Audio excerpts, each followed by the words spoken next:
ଆରେ ସେଠି କଣ କରୁଛ?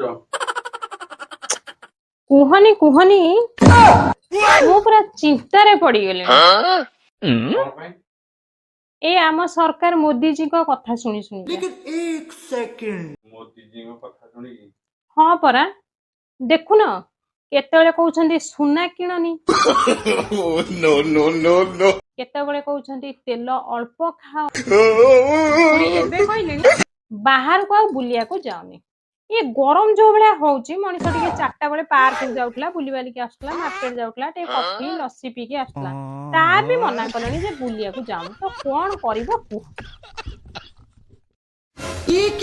रुको जरा सबर। ଆରେ ଇଏ ତ କିଛି ନୁହଁ, ଅସଲ ମଜା ସେତେବେଳେ ଆସିବ ଯେତେବେଳେ ଆମ ମୋଦି ସରକାର କହିବେ ନିଜ ନିଜ ସ୍ତ୍ରୀ ମାନଙ୍କୁ ଛାଡି ଦିଅ, ସେତେବେଳକୁ ଅସଲ ମଜା ଆସିବ। गोलमाल है भाई, सब गोलमाल है।